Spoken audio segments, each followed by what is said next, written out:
Hello friend, आप सभी का स्वागत है आर के क्लासेस यूट्यूब चैनल पर। दोस्तों, आज की इस वीडियो में हम वृद्धि और विकास को प्रभावित करने वाले कारकों के बारे में बात करेंगे। इससे पहले वृद्धि और विकास के ऊपर हमारी 2 वीडियो आई हुई हैं।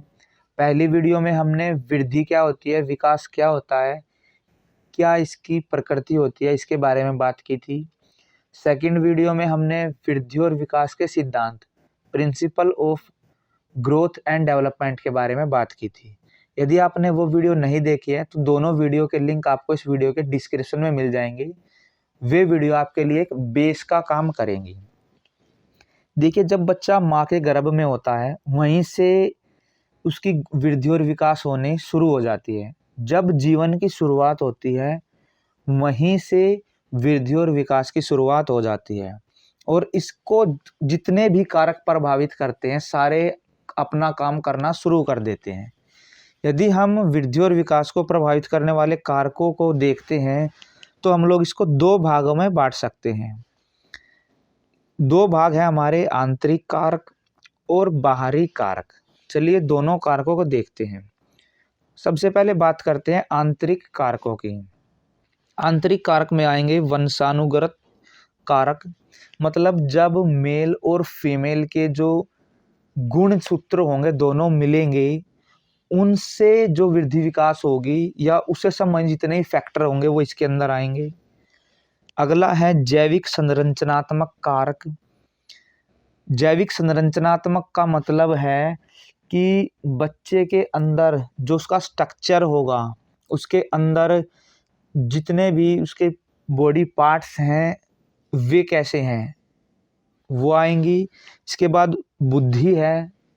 फिर संवेगात्मक कारक, संवेग होते हैं गुस्सा, प्यार, एक्सेट्रा। फिर सामाजिक कारक, ये सारे के सारे अंतः कारक के अंदर आएंगे जो आंतरिक कारक हैं। अब बाहरी कारक के अंदर हम लोग क्या क्या पढ़ेंगे। बाहरी कारक में आएंगे माँ के गर्भ में मिलने वाला वातावरण। देखिए, आप लोग इसको अंदर नहीं मान सकते।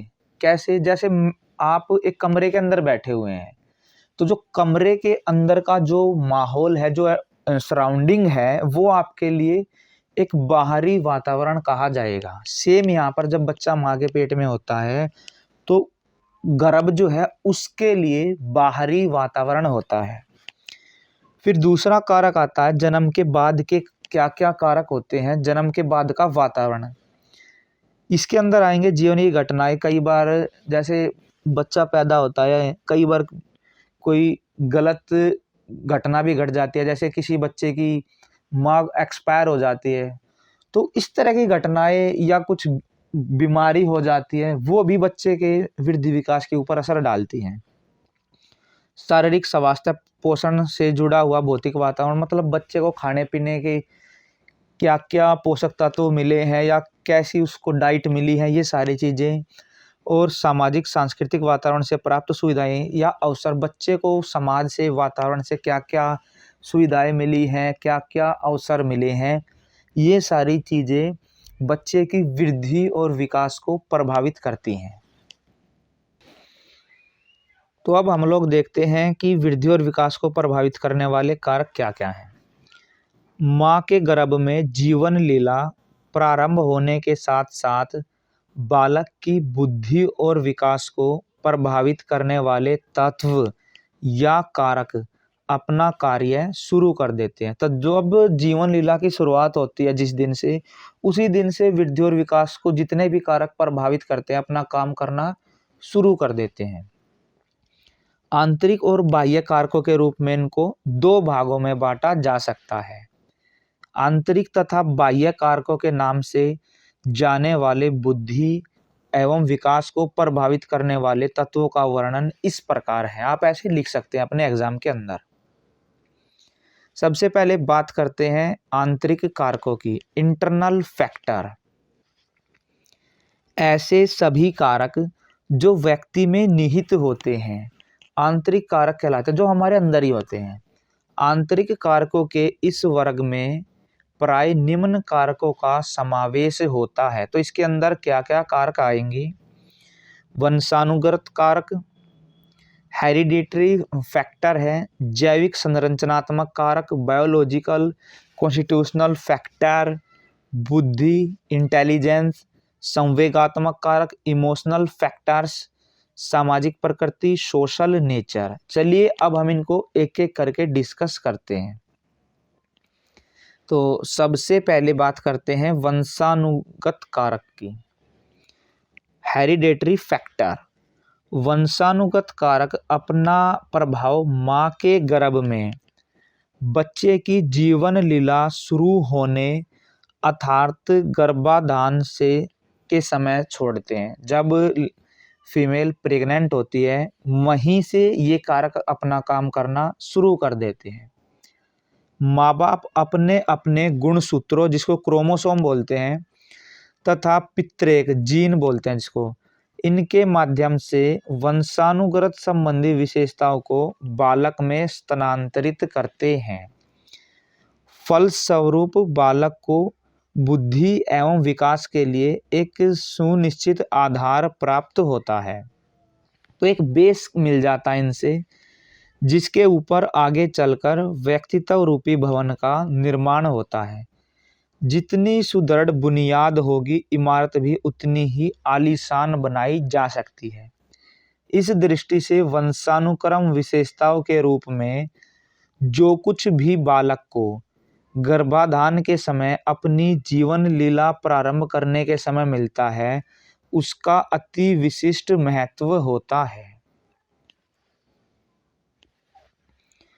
वंशक्रम की यह विरासत में मिलने वाली पूंजी जितनी अधिक और अच्छी होती है, बुद्धि और विकास की एक अपेक्षित सीमा तक प्रगति करने के लिए वातावरण की शक्तियों को उतना ही कम, यानी कि जितनी सॉलिड ये होगी बाद में बाहरी कारक जो है उतने ही उनको कम मेहनत करनी पड़ेगी।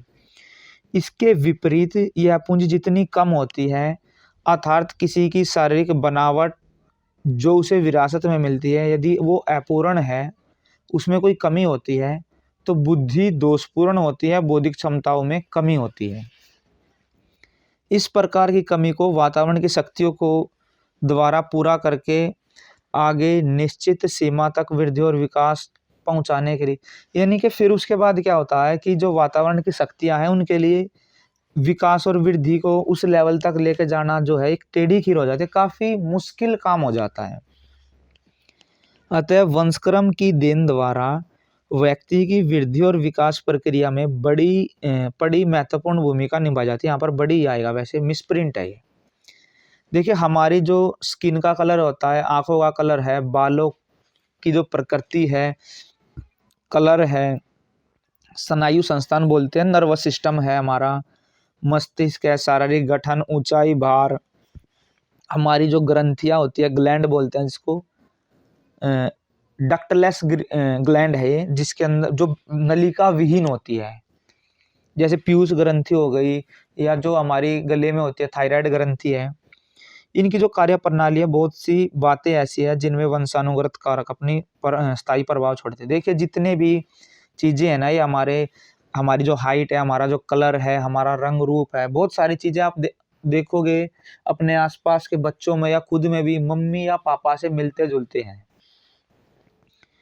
तो जिन पर भविष्य संबंधी सभी प्रकार की वृद्धि विकास की प्रक्रिया निर्भर करती है, जिसका अनुमान आपको ये आप लोग ये छोड़ सकते हैं, हम यहाँ पर आगे इसमें डिस्कस करेंगे, ये लिखा हुआ है। आगे देखते हैं जैविक एवं संरचनात्मक कारक, बायोलॉजिकल एंड कॉन्स्टिट्यूशनल फैक्टर। व्यक्ति की अपनी शारीरिक बनावट, डील डोल, रंग रूप, स्नायु संस्थान, शारीरिक अवयव, विभिन्न शारीरिक संस्थान, शारीरिक रसायन, नलिका विहीन ग्रंथियां, सारी की सारी जो अंदर ही है हमारे आदि के रूप में जो कुछ भी उसके पास हर समय रहता है, ऐसी व्यक्तिगत पूंजी आगे के सभी प्रकार के जीवन व्यवहार को कैसे प्रभावित करने की क्षमता रखते हैं, इनका परिचय नीचे दिया गया, इनके बारे में नीचे बात की गई है।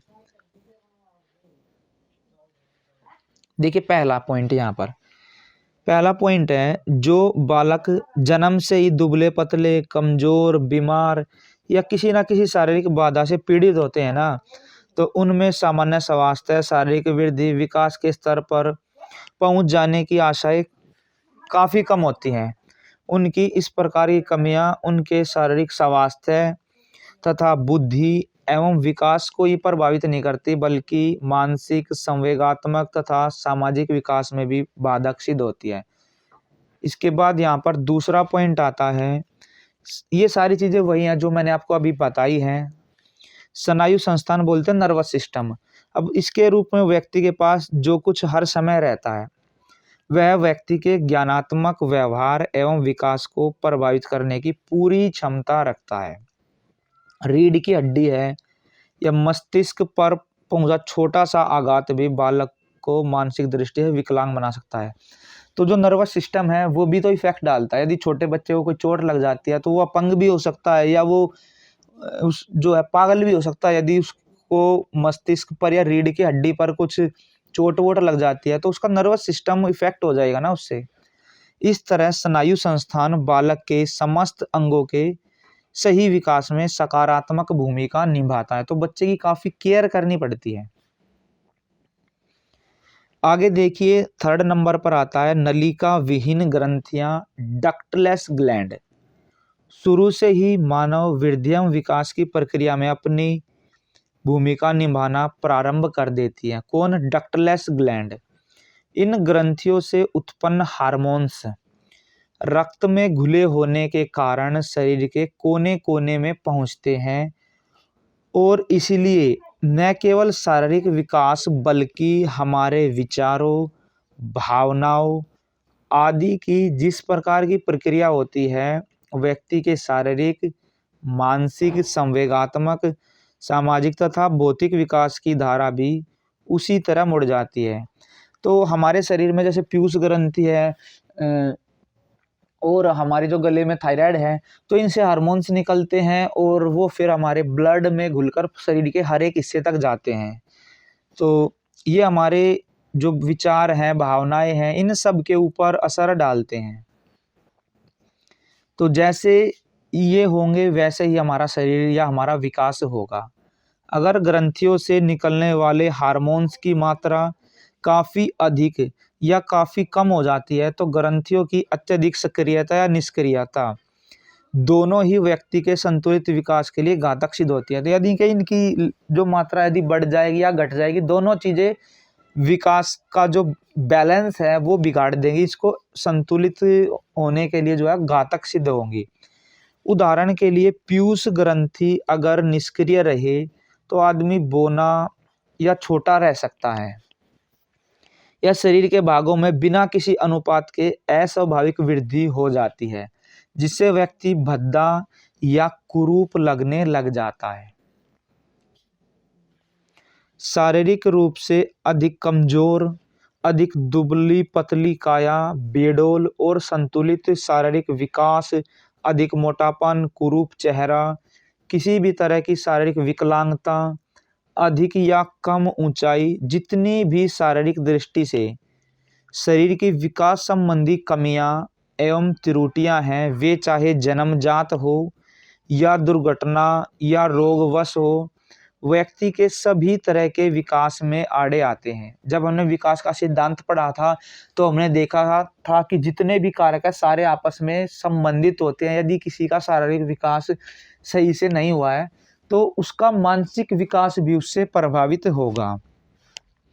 इन न्यूनताओं की कमियों से ग्रस्त व्यक्ति एक तरफ तो अन्य सामान्य व्यक्तियों की तरह कार्य करने एवं व्यवहार करने में पीछे रहता है, दूसरी ओर वह विभिन्न प्रकार की हीन भावनाओं से ग्रस्त हो जाता है।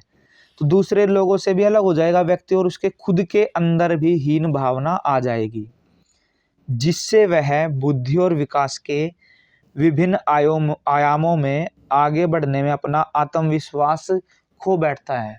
व्यक्ति का जो कॉन्फिडेंस है वो कम हो जाता है और फलस्वरूप विकास की दौड़ में पीछे रह जाता है व्यक्ति। आगे बात करते हैं बुद्धि की। बुद्धि को क्या कहते हैं? अलग अलग लोगों का अलग अलग नजरिया है। कोई सीखने की योग्यता, कोई समायोजन की योग्यता, कोई समय के अनुसार ठीक निर्णय लेने की योग्यता आदि के रूप में परिभाषित बुद्धि को किया जाता है। स्पष्ट है कि इस प्रकार के व्यवहार में सहायक बुद्धि बालक की हर प्रकार की वृद्धि और विकास में महत्वपूर्ण भूमिका निभाएगी ही। एक बुद्धिमान व्यक्ति से अपने संवेगों को अच्छी तरह नियंत्रण में रखकर पूर्ण संयमित व संतुलित व्यवहार की अपेक्षा की जाती है। वह अपने और दूसरों के साथ तालमेल बनाकर चलना और व्यवहार करना अच्छी तरह जानता है और फलस्वरूप उसका सामाजिक विकास, नैतिक विकास अल्प बुद्धि युक्त बालकों से सदैव ही अच्छा संपन्न होगा। यदि बालक बुद्धिमान है तो जो कम बुद्धि वाले बच्चे हैं उनसे उसका जो विकास है वो काफ़ी ज़्यादा रहेगा, उससे संपन्न रहेगा। क्या खाना चाहिए, कब खाना चाहिए, किस प्रकार का स्वास्थ्य संबंधी नियमों का मतलब कैसे स्वास्थ्य संबंधी नियमों का पालन करना चाहिए, यह जानकारी उस पर अमल करने की बुद्धि से जुड़ा रहता है। मानसिक विकास तो पूरी तरह बुद्धि पर आश्रित है। बुद्धि पर क्या है, यदि बच्चा बुद्धिमान होगा उसको पता रहेगा कि भाई फास्ट फूड नहीं खाने हैं, फास्ट फूड खाने से ये नुकसान है, इसकी जगह हम लोग फल खा सकते हैं। तो बच्चे का जो वृद्धि विकास है वो उसके बुद्धि पर भी डिपेंड रहेगा और मानसिक विकास तो पूरा का पूरा रहेगा ही, शारीरिक विकास भी इस पर डिपेंड है। क्योंकि यदि खाने पीने की बारे में बच्चे को ज्ञान है तो उसका शारीरिक विकास होगा, नेचुरल सी बात है ये तो।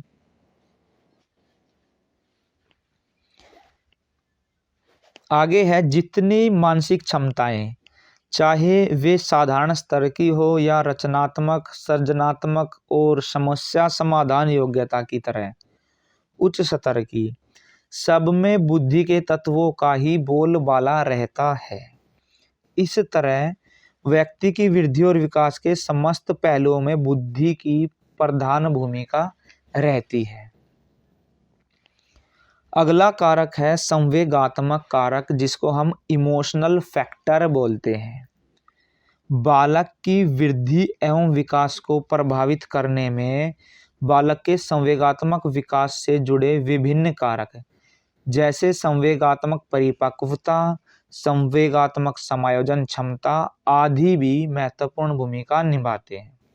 संवेगात्मक विकास से क्या क्या कारक जुड़े हुए हैं, जैसे परिपक्वता है, समायोजन की क्षमता है। अब किसी के दुख में हम लोग दुखी हैं तो संवेग हमारे जो हैं परिपक्व हैं, हम लोग अगले बंदे के साथ जुड़े हुए हैं।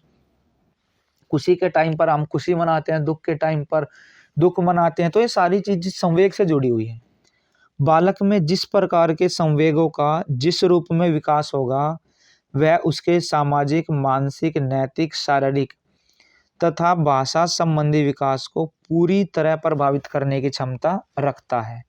अब जो बालक अत्यधिक क्रोधी होते हैं, भयभीत रहते हैं, जिनमें ईर्ष्या, वैमनस्य आदि नकारात्मक संवेगों की अधिकता रहती है, उनकी विकास प्रक्रिया पर भी विपरीत असर पड़ता है। जो बच्चे ज़्यादा क्रोधित होते हैं, जिनके अंदर ईर्ष्या होती है, तो उन इस सब चीज़ों का उसके विकास पर नेगेटिव असर पड़ता है। इस प्रकार का व्यवहार उनके शारीरिक और मानसिक दोनों प्रकार के स्वास्थ्य के लिए हानिकारक सिद्ध होता है। संवेगात्मक रूप से असंतुलित बालक पढ़ाई में या किसी अन्य गंभीर कार्यों में अपना ध्यान नहीं दे पाते। फलस्वरूप उनका मानसिक विकास भी प्रभावित होता है। इसके विपरीत जो बालक संवेगात्मक दृष्टि से संतुलित पाए जाते हैं वे वृद्धि एवं विकास के अन्य आयामों में संतोषप्रद ढंग से प्रगति करते हैं। अब अगला कारक है सामाजिक प्रकृति। बच्चा जितना अधिक सामाजिक रूप से संतुलित होगा उसका उसके शारीरिक, मानसिक, संवेगात्मक, भौतिक, भाषा संबंधी विकास पर उतना ही अनुकूल प्रभाव पड़ेगा। सामाजिक दृष्टि से कुशल बालक अपने वातावरण से दूसरों की अपेक्षा अधिक सीखता है तथा अधिक अच्छे ढंग से अपना समायोजन कर सकता है। अतः वृद्धि और विकास के सभी आयामों में ठीक ढंग से प्रगति करने की संभावना ऐसे बच्चों में दूसरे की अपेक्षा ज़्यादा पाई जाती है, जिसके अंदर सामाजिक प्रवृत्ति होती है। जो बच्चा समाज में रहेगा उसके अंदर भाईचारा, सहयोग, बहुत सारी चीज़ें हैं जिनकी भावनाएं बच्चे के अंदर होगी। तो ये 5 जो है ये हमारे इंटरनल फैक्टर्स हैं। अब हम लोग एक्सटर्नल फैक्टर के बारे में बात करते हैं। मैं आपको एक बार क्विक रिवीजन करा देता हूँ कि हमने आंतरिक कारक इंटरनल फैक्टर क्या क्या पढ़े हैं। पहला है वंशानुगत कारक, हेरिडिटरी फैक्टर। दूसरा जैविक संरचनात्मक कारक जिसको बायोलॉजिकल कॉन्स्टिट्यूशनल फैक्टर बोलते हैं। तीसरा कारक बुद्धि है, इंटेलिजेंस। चौथा संवेगात्मक कारक, इमोशनल फैक्टर। पांचवा है सामाजिक प्रकृति, सोशल नेचर। अब हम बात करते हैं एक्सटर्नल फैक्टर की। एक्सटर्नल फैक्टर क्या क्या है? वृद्धि और विकास को प्रभावित करने वाले सभी कारक जो व्यक्ति के अंदर नहीं होते, जो बाहर वातावरण में होते हैं, उनको बोलते हैं बाह्य कारक। ये कारक बालक के गर्भाधान के तुरंत बाद उसकी वृद्धि और विकास को प्रभावित करना शुरू कर देते हैं। तो इसका वर्गीकरण इस प्रकार से किया गया है। सबसे पहले है माँ के गर्भ में मिलने वाला वातावरण, ये एक एक्सटर्नल फैक्टर है। अब मैंने आपको बताया था हम रूम के अंदर बैठे हैं, तो गर्भ जो है एक रूम की तरह आप उसको अज्यूम कर सकते हैं। तो यदि हम एक रूम के अंदर बैठे हैं तो रूम के अंदर का जो एरिया है वो हमारे लिए बाहरी है। तो बालक को गर्भाधान के समय से लेकर जन्म के समय तक लगभग 9 महीने की अवधि में जो कुछ भी माँ के गर्भ में उसके पालन पोषण के लिए मिलता है, उसकी वृद्धि और विकास की दृष्टि से काफ़ी महत्व होता है। तो ये काफ़ी महत्वपूर्ण होता है। ये केवल उसकी शारीरिक वृद्धि में योगदान नहीं देता, बल्कि सभी तरह का आगामी विकास इसी को आधार बनाकर चलता है।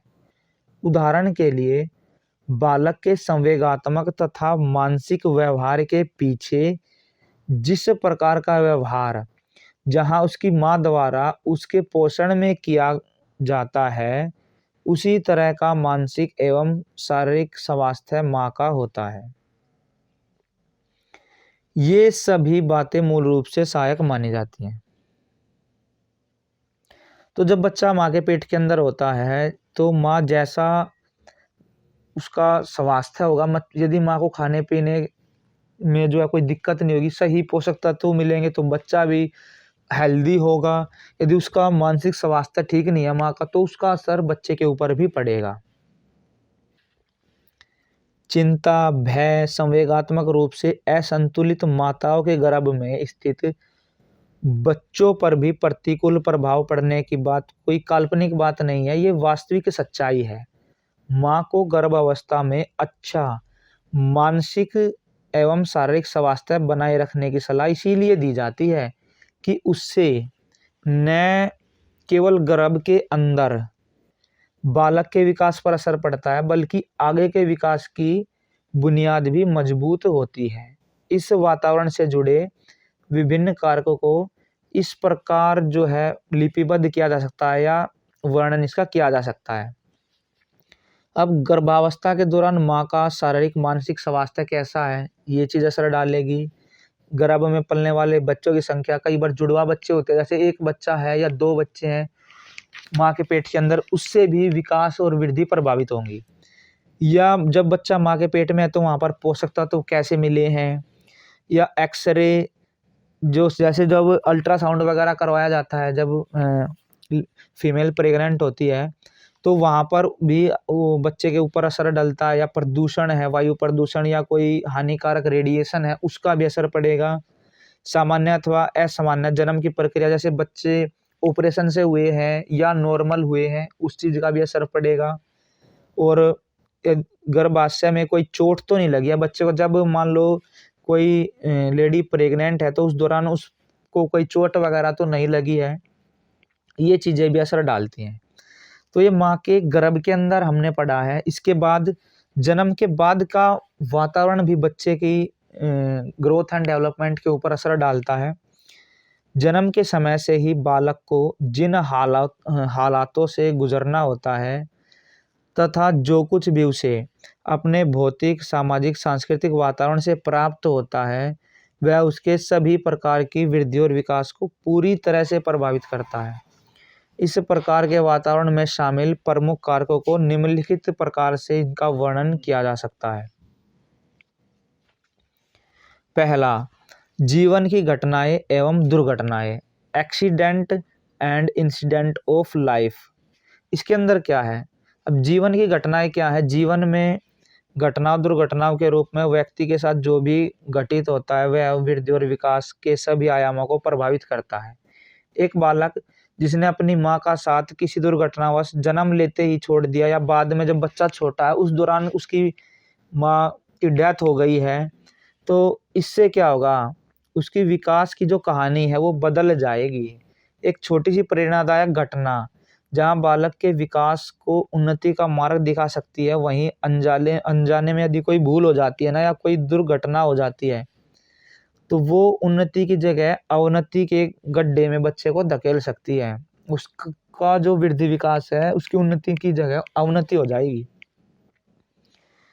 या कोई छोटी सी सिर में चोट लग जाती है, स्नायु तंत्र है उसका, जो नर्वस सिस्टम है उस पर आघात हो जाता है तो मानसिक विकास रुक जाता है, अथवा वह सदा के लिए संवेगात्मक संतुलन खो बैठता है।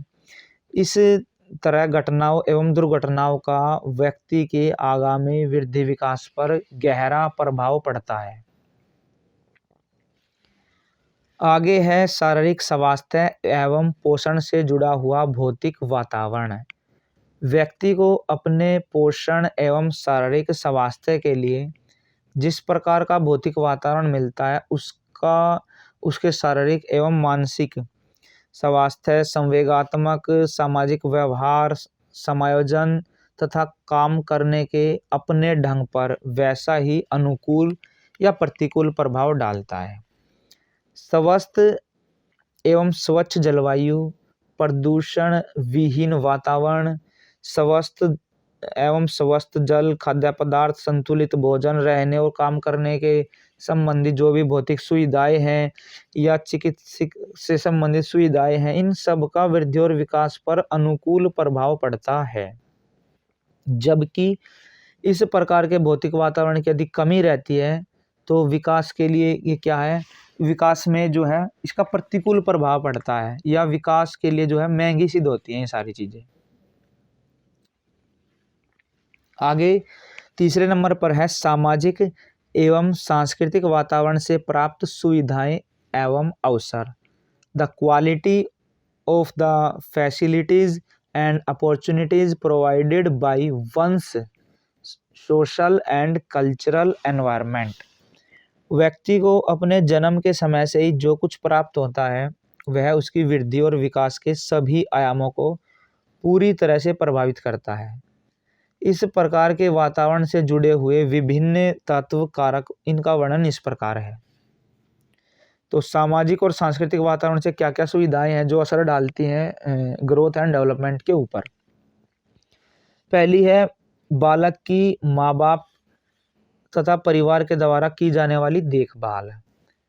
इसके बाद नेक्स्ट है माँ बाप तथा परिवार की आर्थिक सामाजिक स्थिति क्या है। अब गरीब का बच्चा आप देख लीजिए, अमीर का बच्चा देख लीजिए, तो वृद्धि विकास पर यदि सारी चीज़ें, वातावरण है, खाने पीने की चीज़ें हैं, सारी चीज़ें असर डालती हैं। पास पड़ोस या मोहल्ले का वातावरण कैसा है वो चीज़ असर डालती हैं। बालक को विद्यालय या उसके बाद में मिलने वाली शिक्षा का स्तर, वहाँ मिलने वाला वातावरण है, बालक के विकास के लिए उपलब्ध सामाजिक सांस्कृतिक वातावरण का क्या स्तर है, क्या बच्चे को सुविधाएं मिली हैं, ये भी असर डालता है। बालक तथा उसके परिवार को उसकी जाति, धर्म, प्रांतीय, नागरिकता आदि के आधार पर समाज में उस बच्चे के साथ जैसा व्यवहार किया जाएगा ना, यदि किसी बच्चे के साथ जाति, धर्म, प्रांतीय या नागरिकता इन सब के आधार पर भेदभाव होगा तो उसकी वृद्धि विकास प्रभावित होंगे। बालक को अपने विकास के लिए मिलने वाले विभिन्न शैक्षिक, व्यावसायिक अवसर, सुविधाएं, ये भी इसके ऊपर असर डालेंगी। मनोरंजन तथा रुचियों के पोषण के लिए मिलने वाली सुविधाएं, जैसे छोटे बच्चे हैं उनको खिलौने हो गए या और काफ़ी तरह की चीज़ें हैं, ये भी असर डालेंगी। बालक उस समाज तथा राष्ट्र का अपना सम्मान, जहाँ या स्थान जिसमें बालक विकसित हो रहा है तथा उस समाज या राष्ट्र में स्थापित कानून या शासन का स्वरूप भी बच्चे की वृद्धि और विकास के ऊपर असर डालते हैं। तो इस वीडियो के अंदर हमने वृद्धि और विकास को प्रभावित करने वाले कारकों के बारे में हमने बात की है। इसमें हमने आंतरिक कारक और बाह्य कारकों की बात की है। आंतरिक कारक वे होते हैं जो व्यक्ति के अंदर निहित होते हैं और बाहरी कारक वे होते हैं जो व्यक्ति के अंदर निहित नहीं होते। तो उम्मीद करते हैं आपको ये वीडियो पसंद आई होगी। यदि ये वीडियो आपको पसंद आई हो तो इस वीडियो को लाइक करें, शेयर करें और कमेंट बॉक्स में अपने कमेंट जरूर डालिएगा। मिलते हैं नेक्स्ट वीडियो में।